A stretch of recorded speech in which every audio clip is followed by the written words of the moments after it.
Halo semua, apa kabar? Semoga sehat-sehat selalu ya guys. Di sini kita akan membahas alur cerita manhwa manga.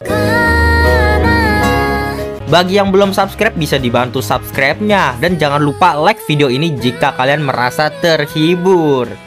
Aku juga ingin mengucapkan terima kasih untuk yang sudah join atau gabung ke membership channel ini. Walaupun hanya 5.000 sebulan, tetapi sangat membantu perkembangan channel ini yang sering terkena dolar kuning.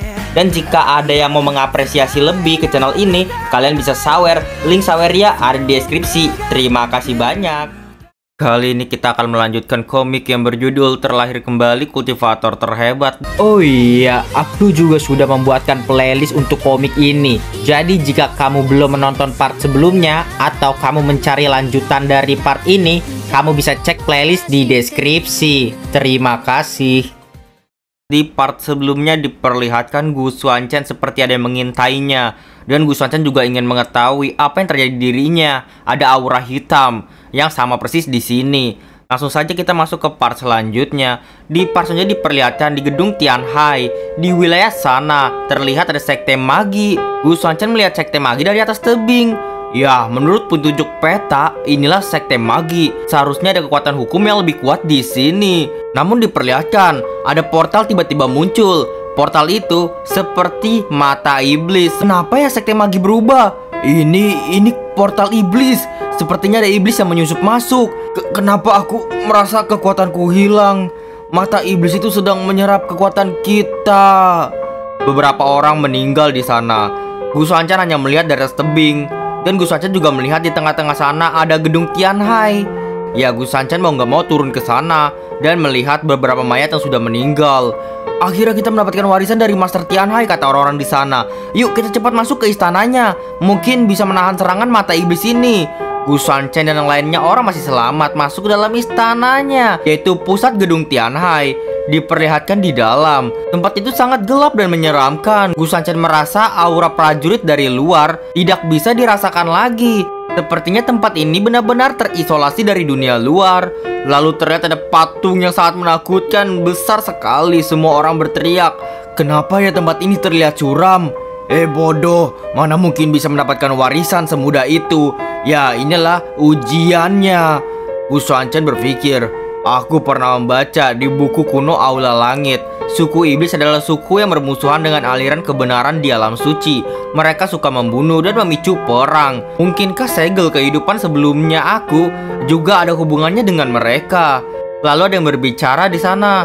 Awalnya aku berencana untuk berlatih sedikit. Tidak disangka bisa menerobos 2 tingkat sekaligus. Ternyata ada seseorang yang berhasil menerobos tingkatan. Bahkan banyak dari mereka juga berhasil menerobos tingkatan secara bersamaan. Gu Xuanchen tidak mau meninggalkan kesempatan itu. Gu Xuanchen segera bertapa dan berkultivasi. Gu Xuanchen berpikir, hanya dengan sedikit latihan ini, aku sudah mencapai tahap jembatan dewa. Tapi di sini bukan lagi kekuatan aturan biasa, melainkan aura hitam yang telah ditambahkan ke dalam seseorang. Terlihat di tempat itu banyak dari para kultivator yang naiknya pesat sekali.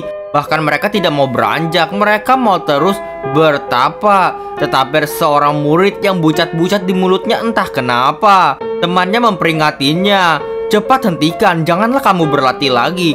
Namun orang itu malah menonjok temannya sendiri. Ini adalah kesempatan yang diberikan master pada kita. Minggir, jangan ganggu latihanku. Orang itu meninggal seketika. Gu Xuanchen berpikir, orang yang tidak tahan aura hitam akan meninggoy. Lalu terlihat ada beberapa sosok yang datang. Biar kulihat murid sekte mana yang memasuki menara ini. Orang-orang di sana mereka mengetahui sosok itu. Itu kan paman guru Zhao dan Qin. Ternyata mereka masih hidup. Ternyata Pak Tua itu adalah paman guru Zhao. Pak Tua berkata bahwa dirinya di sini sudah begitu lama, sudah 100 tahun. Karena awalnya mereka tidak bisa menemukan warisan dan mau tidak mau akhirnya tetap di sini sampai detik ini. Pak Tua itu juga menjelaskan pada mereka semua, karena Pak Tua guru Zhao ini tidak mendapatkan warisan, ia ingin membantu orang-orang di sini. Sekarang kami akan membawa kalian ke atas. Lihat siapa yang bisa mendapatkan warisan dari Master Tianhai. Dan portal terbuka di tengah-tengah sana. Gu Xuanchen melihat Pak Tua guru Zhao itu. Gu Xuanchen mengetahui bahwa itu teknik membangkitkan mayat hidup. Gu Xuanchen dengan memakai bata batinnya. Ya, tampaknya para senior ini sudah lama meninggal. seseorang menggunakan mayat mereka untuk menggoda orang-orang.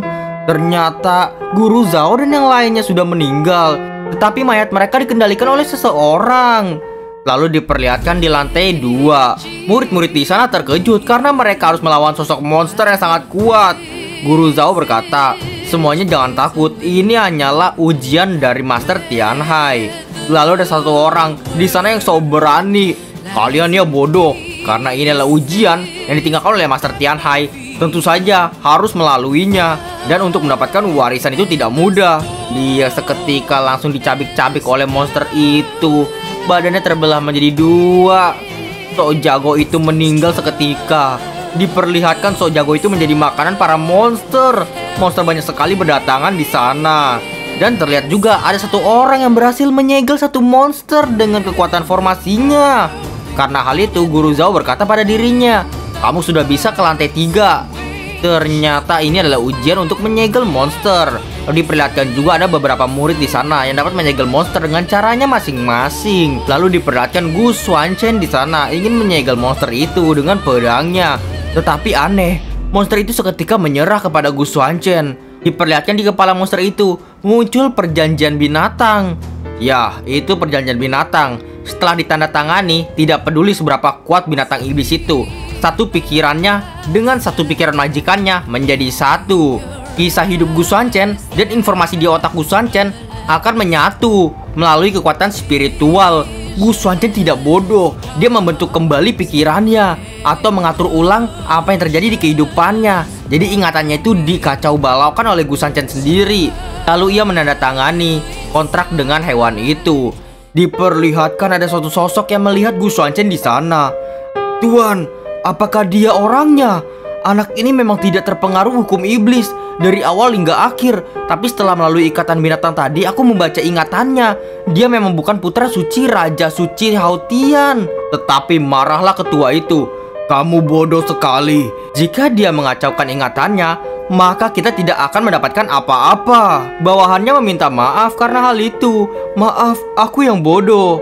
Lalu ketua itu berkata lagi, karena dia berasal dari sekte Tianzhen, coba periksa apakah ada murid sekte Tianzhen di dalam sana dan di luar gedung. Atau jika ada rekannya, tarik ke sini. Ya, apakah dia tahu rencanaku sehingga dia bisa membuat cerita palsu ingatannya itu. Terlihat di lantai ketiga mereka malah disuruh untuk menyerang monster yang sangat kuat. Mereka juga sangatlah takut, tetapi monster itu bertanya pada mereka semua apakah mereka ingin warisan Tianhai.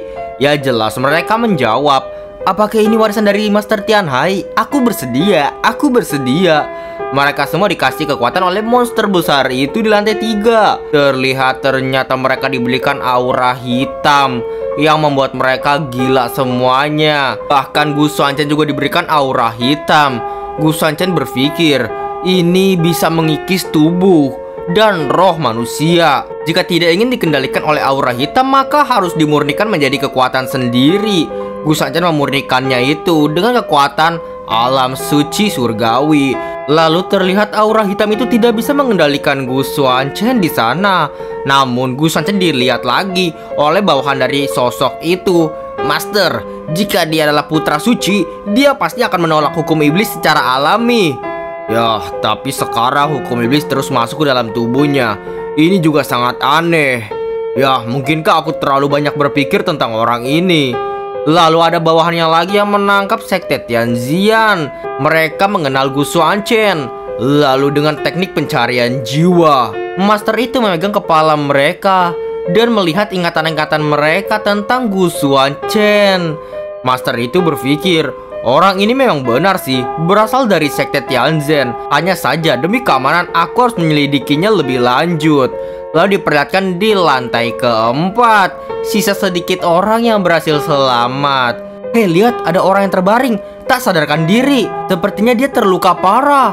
Gu Xuanchen berpikir, aneh, meskipun aku belum pernah melihat orang ini sebelumnya, ada rasa keakraban yang belum pernah terjadi sebelumnya.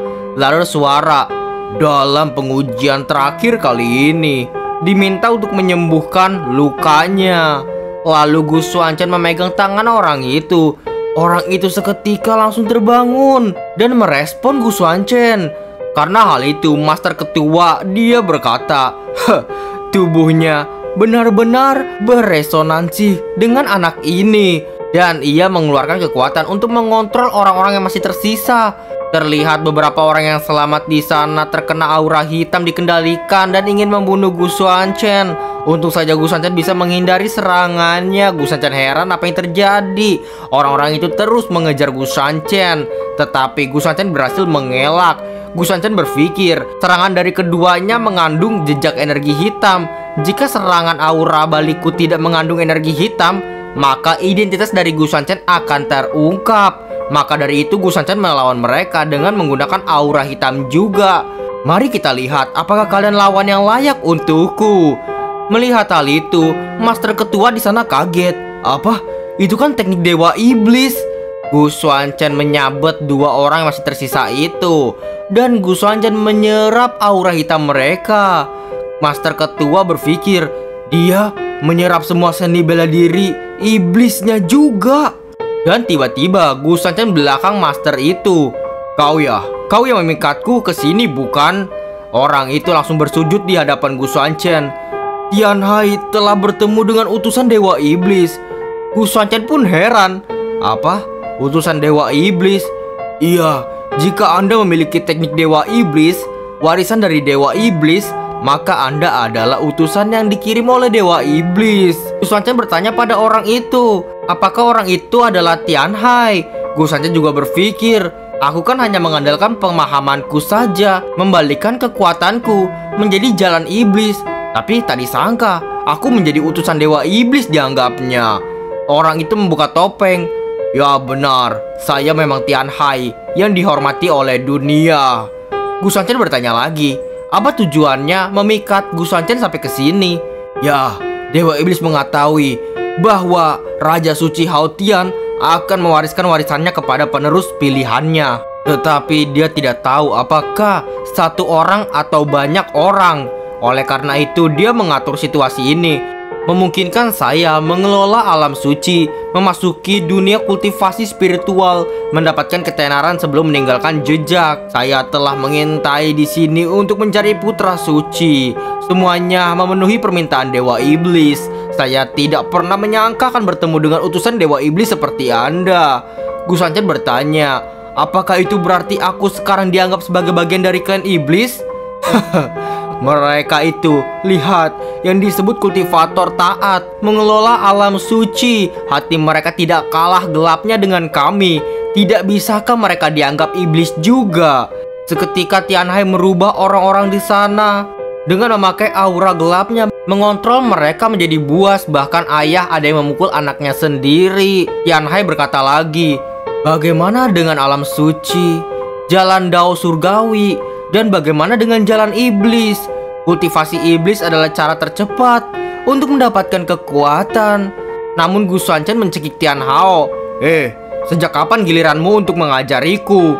Lalu Tianhao melihat ada energi gelap di tubuh Gu Xuanchen. Ia terkejut. Apa? Ini kan benih iblis. Ia berkata bahwa dirinya terlalu curiga kepada Gu Xuanchen, dan dia ingin membawa Gu Xuanchen ke istana iblis untuk mengawasi situasi semuanya. Gu Xuanchen yang menyamar. Ia berkata, jika kamu berani menyelidiki identitasku lagi, lain kali aku tidak akan melepaskanmu dengan mudah ya.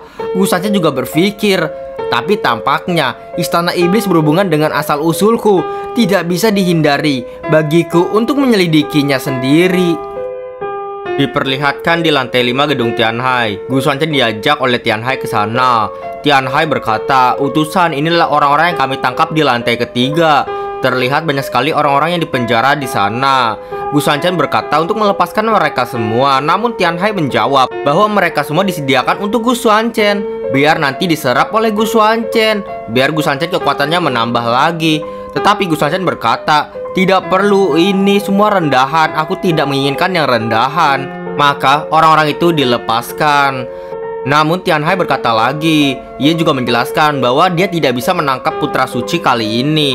Namun dia sudah menangkap gadis suci atau perawan suci. Dan di tempat itu ternyata ada seorang wanita yang ditangkap. Gu Xuanchen bertanya, apa yang kamu bilang? Dia gadis suci, putri dari Raja Hao Tian. Ya, itu benar kata Tianhai. Terlihat gadis itu adalah Qin Er. Tianhai juga berkata bahwa hukum dari jalan iblis tidak masuk dalam tubuhnya. Ini tandanya gadis inilah gadis suci. Jika kita bisa mendapatkan rahasia Raja Haotian, ya kita bisa menjadi penguasa di alam suci. Namun ada prajurit yang mengatakan, "Yang mulia, ada yang tidak beres. Putra suci dalam masalah." Terlihat ternyata orang dari ujian yang disembuhkan itu, dia adalah seorang putra suci, anak dari Raja Haotian. Gu Xuanzhen ke sana. Ia berpikir melihat orang itu. Oh, jadi dia adalah putra suci. Pantas saja ada rasa keakraban saat pertama kali bertemu dengannya. Terlihat Tianhai mengeluarkan pil. Pil itu bisa menenangkan dan merusak formasi kekuatan suci. Namun Gu Xuanzhen memberitahu pada Tianhai untuk tidak menggunakan pil itu sekarang, karena jika menggunakan pil itu terus-menerus, putra suci nanti fondasinya rusak. Dan yang lebih parah, tidak bisa berbicara lagi untuk menyampaikan informasi. Lalu Gu Xuanzhen malah menyembuhkan putra suci di sana. Tianhai terkejut karena itu adalah jurus dari alam suci, yaitu surgawi. Gu Xuanzhen menjawab bahwa dirinya belum paham untuk menyembuhkan orang dengan jurus jalan iblis. Gu Xuanzhen juga berkata, mulai dari sekarang dia yang akan mengurus putra suci. Diperlihatkan di suatu ruangan. Di sana Gu Xuanzhen menemani putra suci yang lagi diobati. Gu Xuanzhen berkata pada putra suci, "Bicaralah, aku telah menempatkan 2 larangan di sini, jadi mereka tidak bisa mendengarkan kita." Putra suci itu menjawab, "Ya, aku tidak pernah menyangka akan bertemu dengan cara seperti ini ya, adikku." Ternyata Gu Xuanzhen juga putra suci kebenaran selama ini, dan orang di depannya itu kakaknya. Gu Xuanzhen ingin tahu kebenarannya, dan ia bertanya pada putra suci itu, dan kakaknya menjawab, "Aku sebenarnya juga tidak tahu lebih banyak daripadamu. Dipercaya secara luas bahwa ayah kita mewariskan semua rahasia kepada kita sebelum kematiannya. Tetapi sebenarnya tidak demikian. Satu-satunya hal yang ku tahu adalah bahwa ayah kita mengilhami jiwa kita dengan misteri surgawi yang paling murni. Tetapi elemen yang paling penting adalah kekuatan garis keturunan kita." Gu Xuanzhen pun bingung. Apa? Garis keturunan? Maksudnya apa? Ya, misteri Dao surgawi bisa dicuri, tetapi kekuatan garis keturunan ada bersama jiwa dan tidak bisa direbut.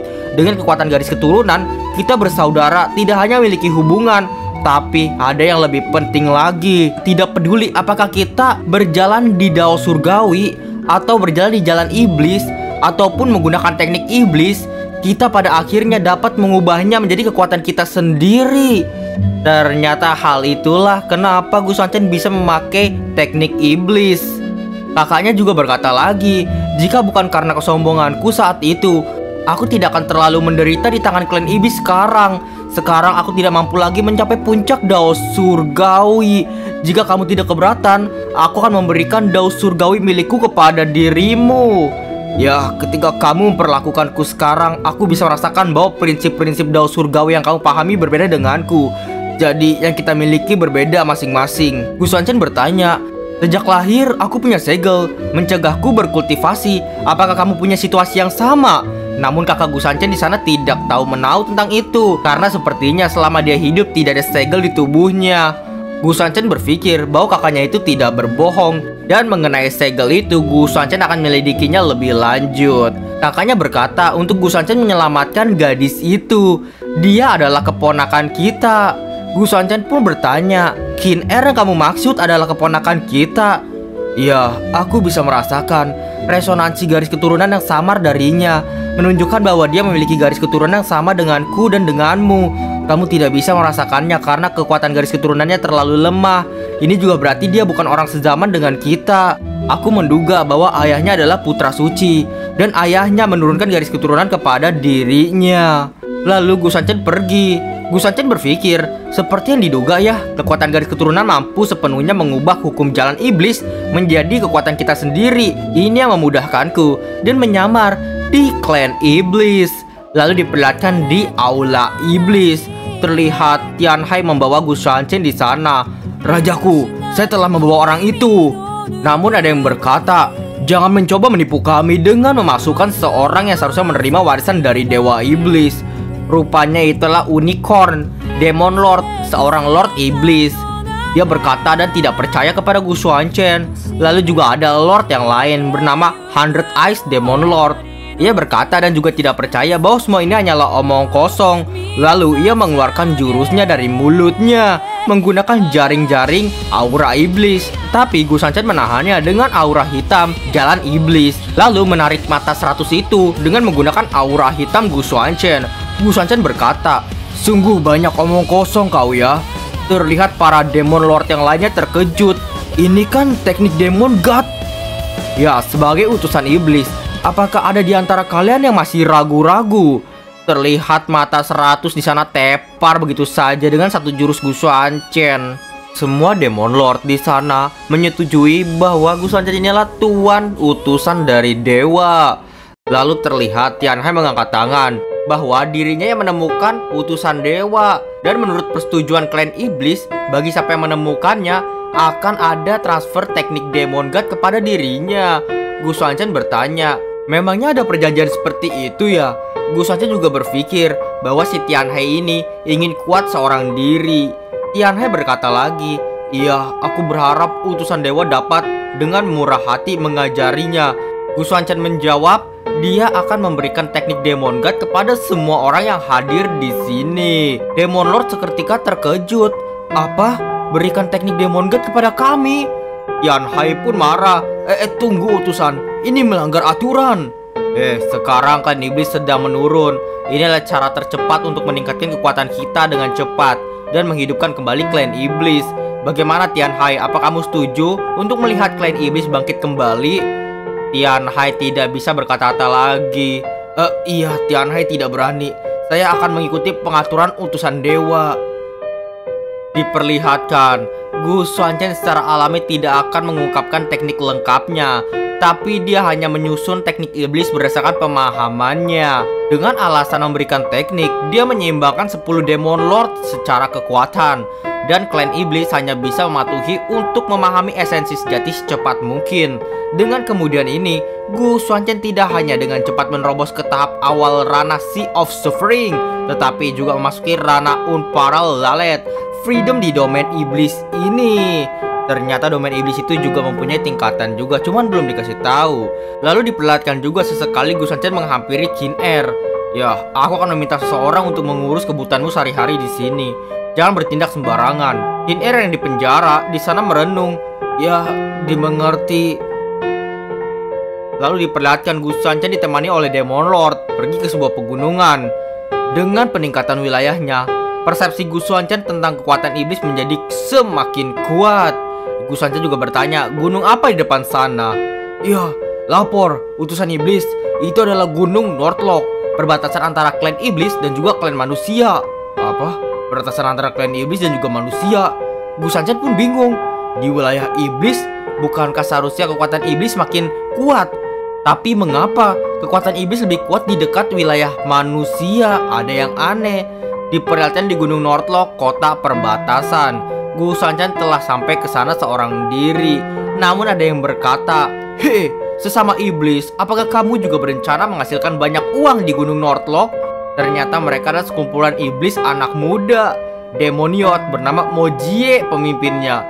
Bagaimana kalau kita berpergian bersama? Dengan begitu kita bisa menghemat biaya perjalanan. Gu Xuanchen pun heran, apa maksudnya biaya perjalanan? Iya, di sepanjang jalan nanti tidaklah aman karena banyak monster-monster dan demon beast.